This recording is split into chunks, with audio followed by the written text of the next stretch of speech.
Olá, meus amores, sejam bem-vindos à nossa aula de História. A gente vai iniciar com a correção do conteúdo da nossa última aula, né, que foi sobre cultura indígena. E a atividade foi da página 80 à página 84. Então, indo aqui na página 80,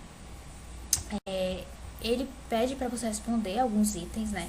E no item A ele pergunta quais são as pessoas líderes das tribos, né? E os líderes das tribos, gente, são o pajé e o cacique, tá? Na B, ele pergunta como os indígenas preservam a natureza, e aqui diz que eles retiram somente o necessário para a sua sobrevivência, certo? Na C, ele pergunta, os indígenas fazem seus objetos usando as matérias-primas da natureza. Liste 3 objetos, né? Quais são os objetos que eles criam? A gente pode citar canoas, arco e flechas, ocas, cestos, certo? Na D, ele pergunta como são chamadas as crianças da tribo. Elas são chamadas de curumins, tá? Na E, as mulheres da tribo são responsáveis pelo quê? Elas são responsáveis pela comida, pelas crianças, pelas colheitas e pelo plantio, tá? Na segunda questão, ele pede para observar essa imagem, né, e relacionar as transformações da cultura indígena decorrente do contato com a colonização europeia. Existe também sua opinião sobre essa situação, conversando com seu professor e colega. Então, você vai só colocar aqui a sua opinião, né, sobre qual foi o impacto da colonização, né, da chegada dos europeus no Brasil para a cultura indígena, né? E assim, o que você deve imaginar, né, com base em tudo que a gente já discutiu, que o contato, né, com a cultura europeia, o contato dos indígenas com a cultura europeia trouxe muitas transformações, né, na especialização do trabalho de alguns indígenas, certo? Que adotaram certos aspectos de modo de trabalho trazidos pelos colonizadores. Então, mudou muito a questão do trabalho, né? Eles passaram a trabalhar, a usar técnicas de trabalho diferentes, né? Com base na cultura europeia também, certo? Já que os indígenas a mão de obra indígena foi muito usada pelos europeus, né? Então, eles acabaram pegando muito das técnicas de trabalho europeia. Aqui na terceira questão, ele pede para você marcar a resposta que completa corretamente cada alternativa a seguir. Então, nós temos aqui, nas ocas viviam muitas famílias, né? Então, você vai marcar um X aqui. B, os indígenas se organizavam em tribos, né? Então, você vai marcar tribos aqui. C, as tribos se dividiam em aldeias ou tabas, tá? Você vai marcar aqui. Existia um chefe em cada aldeia. Você vai marcar um X aqui em chefe. E na E, o chefe da aldeia deveria ser escolhido entre os homens mais velhos da tribo. Então, os homens mais velhos, você marca aqui, tá? Na 4, ele diz, leia o depoimento de um líder do povo Guarani e comente com a turma. Então, você leu esse textinho aqui, né? Vamos ler junto. De Tupaí, da tribo Guarani. Não queremos emancipação nem integração. Queremos o nosso direito de viver. Jamais o branco compreenderá o índio. Queremos ser um povo livre como antigamente. O índio está cercado, amordaçado por uma burocracia que não funciona. Por isso, nós vamos a campo. Aqui ele pede só para você fazer uma reflexão, né, sobre esse texto, que ele fala muito do que a gente já está vendo aqui, né, nesses últimos conteúdos que fala sobre o indígena, sobre sua cultura e tal.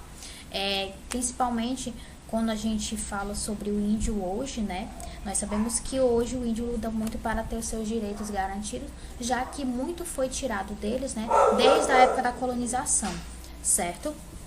Essa é só a nossa reflexão, né, a respeito desse texto aqui que está trazendo para a gente. Se nós vamos continuar, na quinta questão, ele está pedindo para você realizar uma pesquisa, né, em livros ou na internet sobre as religiões afro-indígenas, né, depois cite algumas características. E aqui tem um exemplo, né, de uma pesquisa, né, que traz algumas características que diz o seguinte: em várias partes do Brasil aparecem cultos em que se reverenciam entidades caboclas ou ao lado de entidades africanas. As mais conhecidas são o candomblé e a umbanda. Os cultos afro-indígenas têm sido denominados de catimbó ou macumba. Há entidades que Pelo nome e pela coreografia, apresentam-se como ancestrais africanos e entidades relativas aos aborígenes. Aborígenes são os indígenas, tá, gente? As entidades das religiões afro-indígenas se comunicam pela palavra e a sua dança é mais guerreira e frenética, certo? Então, aqui fala um pouco sobre as religiões, né, afro-indígenas, que elas se manifestam, né, através de culto a entidades, algumas entidades, né, que sempre vêm por ritos relacionados à dança, a muita cantoria, certo? Já na sexta questão, ele pede para ler e escrever C, se você concorda, e NC, se você não concorda. Então, nós temos aqui algumas afirmativas, ó. A primeira diz: o curandeiro conhece diversos rituais, assim como o poder da cura de ervas e plantas. Então você vai marcar um C porque isso é verdade, né? Na cultura indígena isso acontece muito. Nenhum indígena acredita que o pajé tem poderes. Mentira, né? Os pajés são aqueles responsáveis por manter contatos espirituais. Então eles acreditam sim que eles têm poderes. Então você vai colocar NC. Nas tribos brasileiras, os indígenas acreditam que a natureza é algo vivo. Sim, verdade. Você vai colocar um C. As religiosidades nas tribos está ligada ao artesanato. Não, né? Ela está muito ligada à natureza, à dança, à música. Você vai colocar NC. Nas aldeias existem 2 líderes, o pajé e o cacique. Verdade. Você vai colocar letra C aqui, tá? Prosseguindo, na 7ª questão, ele pede para você pesquisar, né, informações sobre o casamento indígena. Desde o casamento indígena, diz que, se você fazer uma pesquisa, você vai encontrar informações que diz que o rapaz não se casa logo, a moça que se casa logo, né? O rito do casamento indígena pode ser combinado quando os noivos ainda são crianças, certo? Já quanto à alimentação, né? Cada povo tem sua tradição com relação à alimentação. O peixe, a banana, a mandioca e o milho são fontes de alimentação na maioria das tribos indígenas. As crianças indígenas, né, elas vivem muito integradas à natureza, são muito respeitadas e convivem com seus animais de estimação, cachorro, macaco, arara, coati. Na 8, ele está pedindo para realizar uma pesquisa sobre a carta de Peroba de Caminha, depois escolha um trecho e escreva-os na linha abaixo. Então, assim, aqui é pessoal, você vai pesquisar a carta de Peroba de Caminha, se você pesquisar na internet, você vai encontrar, né, vai ter vários sites que vai trazer a carta, e você vai escolher um trechinho daquela carta que você mais identificou, que você mais gostou, que achou interessante, e você vai copiar aqui, tá? Qualquer trecho da carta que seja que você tenha achado importante. Indo para a nossa próxima página, a 9ª questão, ele pede para responder o que está pedindo aqui. Na letra A, pergunta como são feitos os objetos indígenas, né? A gente viu que eles são feitos com produtos da natureza, né? Os indígenas, eles respeitam muito o meio ambiente, então eles só retiram, né, o necessário para sobreviver.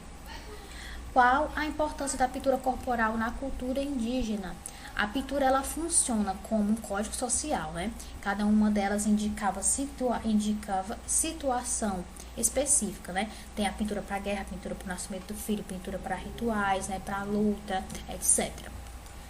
Na 10, ele diz: de acordo com o assunto estudado, explique como é organizado o trabalho nas tribos indígenas e faça um paralelo de como esse trabalho é realizado na sua casa, tá? O que a gente viu sobre o trabalho indígena, né? A divisão de trabalho é que tem atividades que só as mulheres executam e tem atividades que só homens executam. As mulheres, elas cuidam mais ali da casa, do preparo de comida, das crianças, de colheita, né, da colheita. Os homens, eles já cuidam da proteção da aldeia, da caça, certo? Então, tem essa divisão específica, né, de trabalhos para o homem e para a mulher. E aí ele está pedindo para você comparar em como é na sua casa, né? Como é que é na sua casa? É dividido assim, né? Tem coisas que só as mulheres que moram na casa faz, tem coisas que só o homem que mora na casa faz, ou não é assim, ou todo mundo faz qualquer tipo de trabalho, né, dentro da casa. Então, você vai fazer relação com a sua casa, tá? Então, uma resposta pessoal. Na 11, ele pede para pesquisar em jornais, revistas e internet e colar no espaço abaixo ilustrações de objetos tradicionalmente indígenas, mas que são utilizados na nossa sociedade atual. Então, o que a gente pode dizer que são usados na nossa sociedade atual, que é objeto indígena? A rede, né? Esses cestos de palha, a gente usa muito, mas ele é da cultura indígena, né? alguns adornos de colares, certo? Tem muitas pessoas que usam aqueles colares com madeira, né? Eles são da cultura indígena, certo? Mas eu acho que o mais presente mesmo, principalmente aqui na região que a gente mora, é a rede, né? A rede ela é um objeto indígena, né? E é muito, muito presente na nossa sociedade. E agora nós vamos começar a nossa aula, né, com um conteúdo novo, certo? Que é sobre habitações indígenas, tá? Nós vamos ter a continuação, né, nessa mesma aula aqui, habitações indígenas, e mais na frente nós vamos ver sobre a alimentação. Então, dando uma olhada aqui sobre habitações indígenas na página 85, ele diz que entre os grupos indígenas há muitas formas de conceber e construir as casas, pois cada grupo tem um jeito diferente de pensar e de se relacionar com o ambiente onde vive. A oca é uma habitação típica dos povos indígenas. A palavra oca tem sua origem na família linguística tupi-guarani.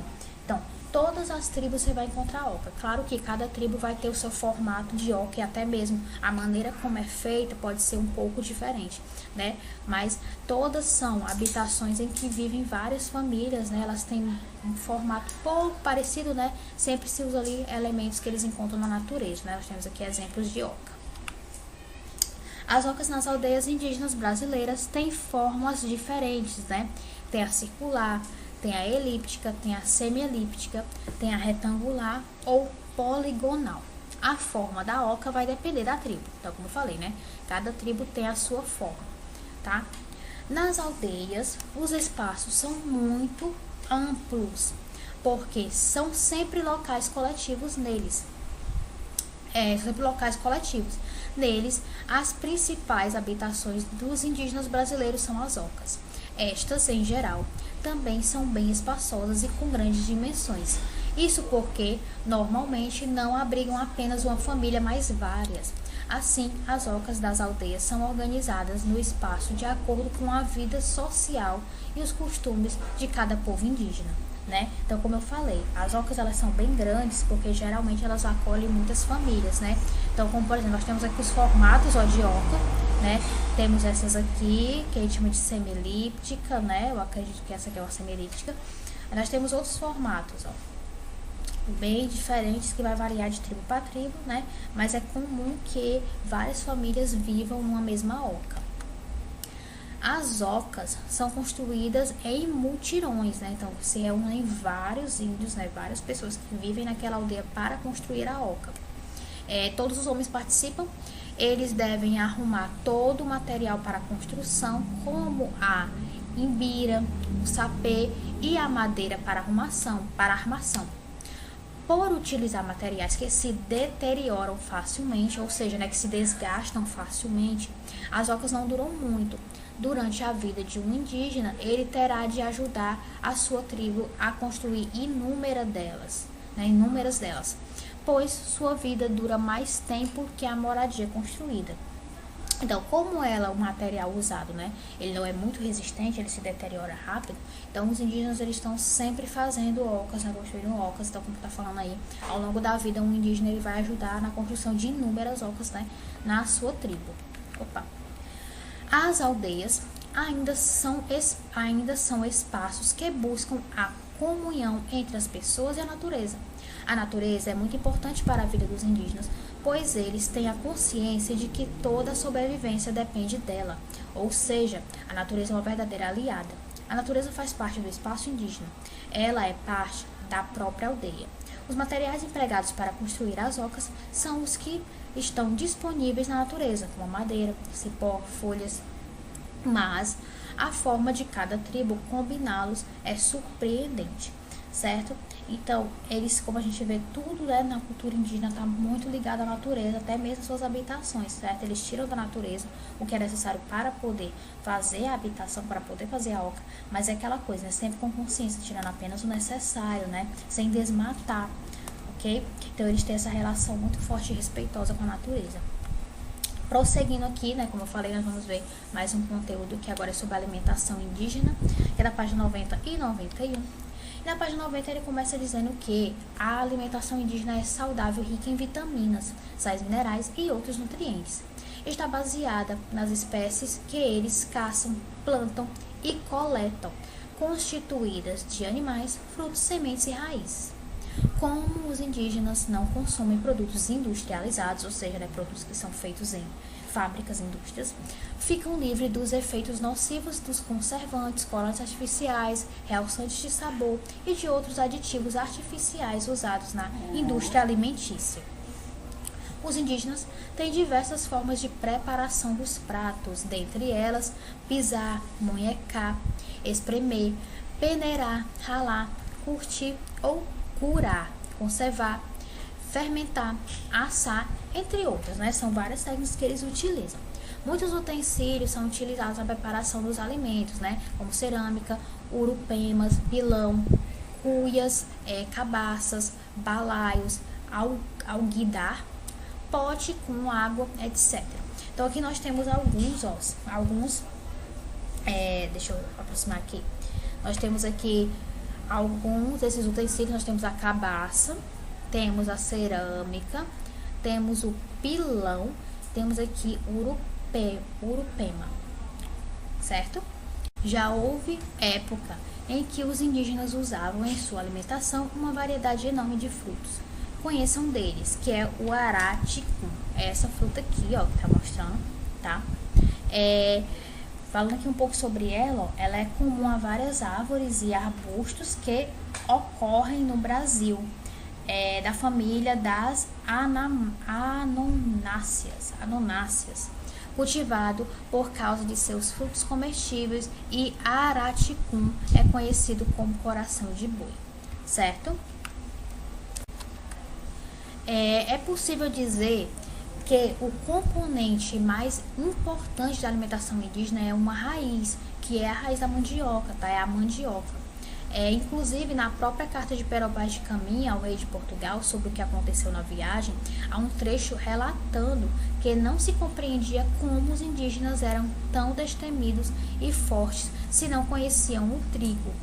Na verdade, a mandioca, por ser carboidrato, fornece energia para os índios, né? Os principais alimentos consumidos pelos indígenas são as verduras, as frutas, os legumes, as raízes, os peixes, as carnes de animais, né, que eles caçam, e alguns cereais, né, e as castanhas. Os pratos típicos são a tapioca, pipoca, o beiju, milho e peixe assado, certo? Aqui nós temos algumas, ó, aqui temos pipoca, tapioca, aqui nós temos a pamonha e aqui nós temos o peixe assado, certo? Então aqui nós vemos um pouco sobre a cultura indígena, né, a respeito da habitação e da alimentação deles, né? Nós vemos que tem muita coisa aqui que é próxima da gente, até comum demais aqui no Nordeste, né? Como a pamonha, a tapioca, né? É muito comum, certo? A cultura indígena, ela tá muito forte na nossa cultura atual, né? Só que as pessoas não querem ver ou até negligenciam isso, mas tá muito forte a cultura indígena, e até mesmo a cultura africana tá muito ligada à nossa cultura atual, né? Ela foi a nossa base, certo? Então, por isso que a gente tem que ter todo o respeito a esses povos, né? E ao que eles representam na nossa formação, tá? E aqui nós temos a atividade, né? Nós temos a atividade sobre habitação indígena, que é da página 88 e 89, e de alimentação indígena, que é da página 92 e 94, certo? Da 92 a 94, ok? E aí, na semana de correção, a gente volta corrigindo essas atividades, ok? Então, meus amores, é isso. Um beijo. Se cuidem e até a próxima aula.